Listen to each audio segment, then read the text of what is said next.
Okay, today we're going to make a Houdini Digital Asset using the Asset menu here in the top menu bar. We're going to start by taking a grid, pressing Enter to place it at the origin. Then we're going to click on the Sphere tool and also press Enter to place it at the origin. We're going to dive down to the geometry level, change its primitive type to primitive, and using these handles and the Control and Shift keys, we're going to scale around its center to make it smaller. If we go back to the object level, we'll have the sphere selected. We can now use the Copy to Points tool to copy to this, select the grid, and now we've got spheres on all the points of the grid. And if we go over to our network editor, you'll see that we have a single object here called sphere object. We're going to change that to grid. And under there we have a copy node and the spheres and the grid coming together. Now we want to make this a little more random, so what we're going to do is we're going to press the Tab key, type scatter, and place that down. This node, if we change the points to, let's say, around 100, will give us a nice, more random look. And if we go in and relax that, get a little bit more random there. Now, if we want to repeat, so we've got this nice collection of points randomly placed onto the object. If we want to repeat this, the nodes that are actually doing the work are these three nodes here. We'd like to turn those into an asset. So we're going to go to the Asset menu and create New Digital Asset from Selection. It collapses it into a subnet and allows us to create a tool, let's say Bubbles, and Accept. Now this brings up the Edit Type properties. We're just going to press Accept for now.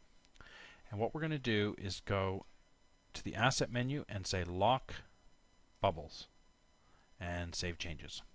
So now we have a tool that we can use over and over again. So if we go back up to the object level, we can hide the grid. Let's go to the Create and put down another box. Dive down to its level and go Tab, Digital Asset, Bubbles. And now we have spheres copied onto there. The problem is that we have no control over it. We can't determine the size of the spheres, we can't control the number of points, we can't control the color of it. So what we'd like to do is continue to work with it. So we're going to dive down, and as you can see, we can't do it right now because it's locked. So we need to take that asset and we need to unlock it. So we're going to unlock Bubbles. Now we can continue to work on it. I'm going to go Tab, Color, and that will allow us to put a color node. Let's just set that to red. That is feeding into the copy. We set the attributes to use the point attributes, and then we will get our sphere with red dots. So this gives us one axis of control, which we've now added some color. But what we also like to do is promote some of the parameters from here into this interface. So we're going to go in and say Edit Properties, Bubbles. Now this gives us the type property window, and if we go Parameters, you'll see there's a place for us to build a user interface for this particular node. So we're going to go back to here and we're going to pick some special parameters like the total count. And we're going to do that, and we're just going to say points. We're going to take the color, and we're going to promote that. And now we've got the color of that. If we want to, we could take the sphere. Let's take the radius x and just call that radius. Now we're only going to bring one of the radiuses over, because what we're going to do is we're going to take this one and copy it to there, relative reference. And then we're going to take it and we're going to copy it to their relative reference. So there we can control one radius and it'll control all three. Now, each one of these are going to be the attributes that we have, and what we want to do is set some limits for them. So this one we're going to set a range of 1 to 500.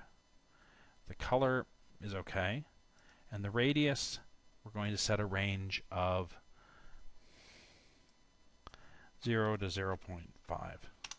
Okay, and that gives us a pretty good control. We're going to go up, we're going to go Accept, and go Asset, Lock Asset, Bubbles. Save changes.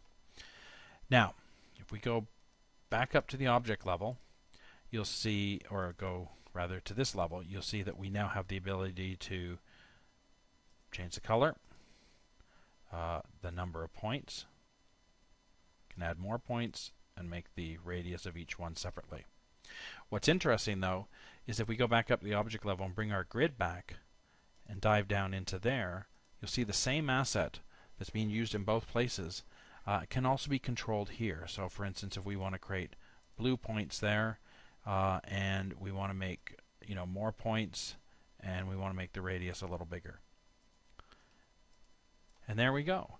We've created a digital asset that can be used over and over again using the new asset menu.